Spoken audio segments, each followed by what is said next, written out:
Hi and welcome to Weird Things That You Can Throw Onto Paper Bags. This is Luisa Heinzel and I'm in the need of a total of 25 paper bags that are not allowed to stay white. I need 25 paper bags for this year's December. That is a daily ephemera series in December, and that's hosted by 49 Dragonflies and myself. So we are doing December this year again. Yay! And we are really looking forward to that. But this year we have changed some things for the better so that this year's December gets a lot more fun than last year. Hopefully. So I'm a little bit excited, but for that I'm going to need 25 paper bags. I will not tell you now for what exactly I need those, because that would destroy the surprise, of course, but I would like to show you how I will jazz those up a little bit so that they are not white anymore in the end. As you can see, my whole table is full of paper bags at the moment. So these are actually not 25, to be honest, but these are 13. The other 12 I will use for the German video. But what I'm trying to say is, if you need many paper bags that you want to jazz up a little bit and get rid of the white of them, or even if they are brown, that would work as well. If you want to make them a little bit more interesting, then I have some ideas for you how you can do that really quickly with really strange supplies and with really low budget, I would say. So the first thing that I would like to throw on those paper bags is this weird stuff here.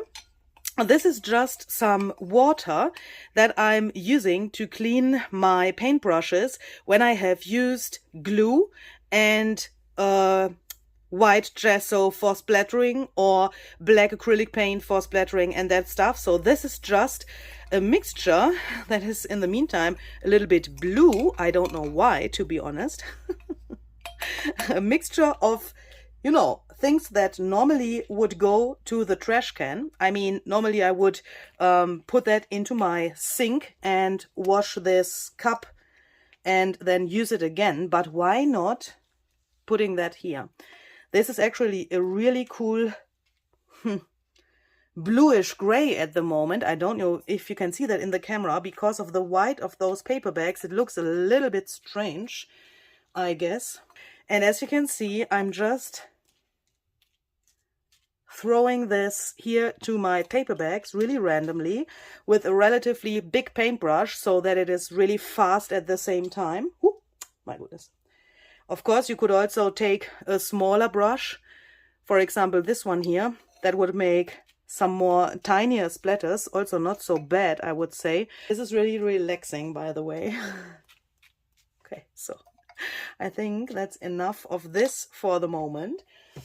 And what I would like to try to say with this video, that's actually something that I would like to encourage you to, is use what you have at your desk. I mean, this is something that probably would go to the sink, as I said, but you can use that. Why not? I mean, it's a great color. And this here is something where I really don't know what color that is. I have put that here into this little jar. Ooh, a green. Into this little jar.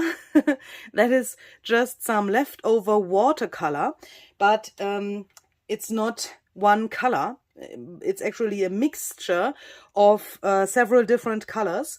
I used this to dye some papers during the summer, and now I have this here forever. And to be honest, I don't know what to do with it. I mean, actually, this green is absolutely gorgeous. Crazy. So this was standing in my craft room for a relatively long time.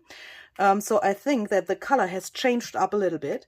But these are the things that you perhaps forget about. Do you know what I mean? I'm sure you have some things like that in your craft room as well. Perhaps also some paints or watercolor or whatever that you have bought and that you don't use anymore or that you don't use so often.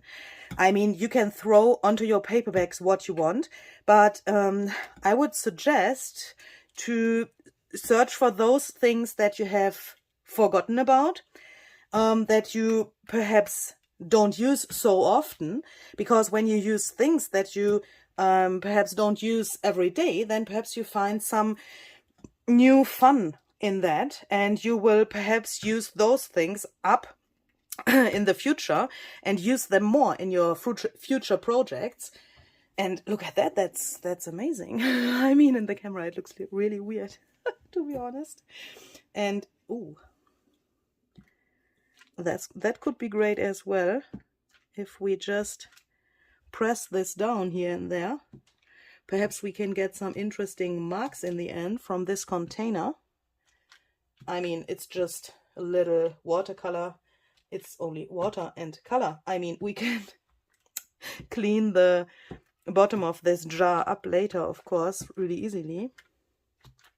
Okay, that already looks really cool, but what I also want to throw onto those paper bags is some coffee. So this is just this, you know, this little pellets that you can put into hot water and then you get your coffee. I mean, it's not really a coffee. I mean, when you have a good coffee machine, then you wouldn't call this a coffee. But I like to use that to make my coffee dyed papers on the one hand. And on the other hand, it's of course really great for something like this here. And you don't necessarily need to put this into water, that it can give you great effects. You can always also do it like this. Just sprinkle this dry powder here on top of your paper bags. Just throw it on. And the cool thing is, I have no idea what will come. Oh my goodness, that's too much. I'm so sorry. I have no idea what will come out here. What is that? Okay, so that's way too much, but that is no problem. Just take some water, spritz that over this little mess here, make a bigger mess, bring that around with your fingers a little bit. And now I also want to add something that I have used very often in the past, but that's one of those mediums that are, you know, a little bit very uncontrollable, and because of that I sometimes am a little bit afraid of using them. I'm talking about brusho powders. So these come in those little containers. Brusho is the name, and this is a water-soluble watercolor powder. So that means you can have this little opening here. I mean, you could open the whole container, but that is not something that I can recommend, because then you will get very much out of this. So I like to poke little holes in here to be able to sprinkle that out directly from here. And I close it with this little pin so that I can make sure that this hole is closed while I'm storing them. And then you can take this and just sprinkle that a little bit. At the moment you can't see so much, but when this gets in touch with water, then it makes really cool effects. Shall we think about the color combination that we have here, or shall we do that really randomly? Ooh, I'm not sure. We have this gray. Now we have blue. Let's take another blue perhaps. And you can see there are going on really crazy things. I'm totally not sure which colors I want. But I guess the secret is to not overthink it. So let's use some green perhaps.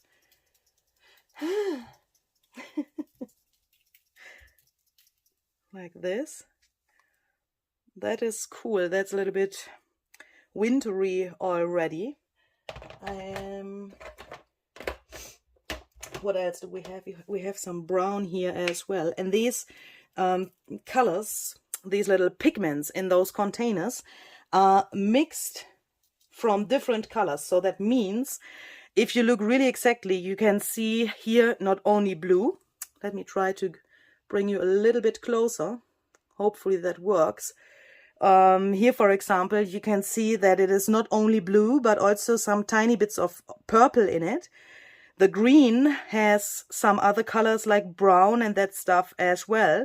So what I'm trying to say is that, that's close, sorry, that in this container there are several colors mixed. Several different colored pigments are mixed in this container, so that it makes really, really cool effects. And depending on how much water you add, the effect is, nearly uncontrollable and really different in the end. So that is great for such a project. So the next thing that I would like to do is I would like to put those on top of each other. So that means I'm taking this, and this of course is now white from the back. But when I place it here, then it gets in touch, the back of this paper bag gets in touch with the colors of the paper bag underneath. And so I'm trying to lay them on top of each other like this. And that makes it, of course, even more uncontrollable. So then we are going to take something that we can use to lay it on top and press this down a little bit. I have this fabric here that I normally use to clean my paintbrushes, but this would also be a great collage fodder from fabric. What you also can use is a piece of baking paper or something similar. Oh, that's actually a little bit small. For example, like this. What's that? I think oxide ink. That doesn't matter. We can add some yellow if some comes off here to the back of this whole thing. Then you lay that on top, and now I'm placing this here and I'm pressing that so that the color moves a little bit in between of those layers, in between of those paper bags, that are layers as well. Like this. Ooh. That looks already really cool. Ooh. And then that is great. We can do the following thing. We can take another piece to don't bring the ink to, or the medium to our table, to don't make the table dirty. And then we can take it apart and we can look what we got. And I think this is really amazing.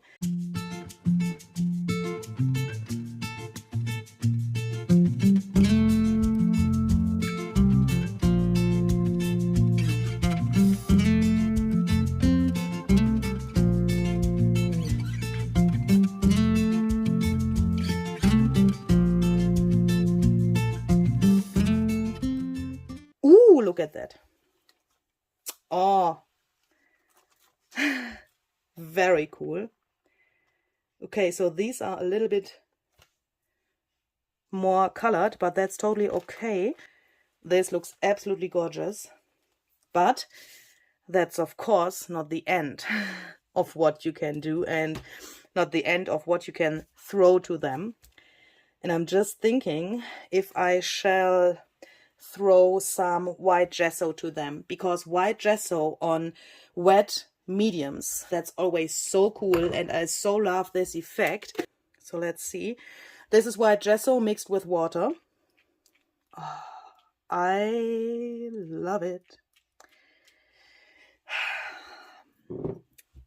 Can you see that? When you use that wet in wet, can you see this gorgeous effect? This isn't this just crazy? And of course that will change a little bit when you dry it, but these look like snowflakes or like frosted crystals or something like that. I'm so in love with this thing. I found that out, that gesso reacts to wet mediums like this by accident. I have tried out something totally different, and then I've splattered white gesso while that was not totally dry, and during that process I discovered this reaction of the white gesso, and I'm so in love. That is actually really crazy and one of my favorite effects. So I will do the same thing to the other paper bags, and this I put to another table so that it can dry a little bit, and then I will go over that with my heat gun.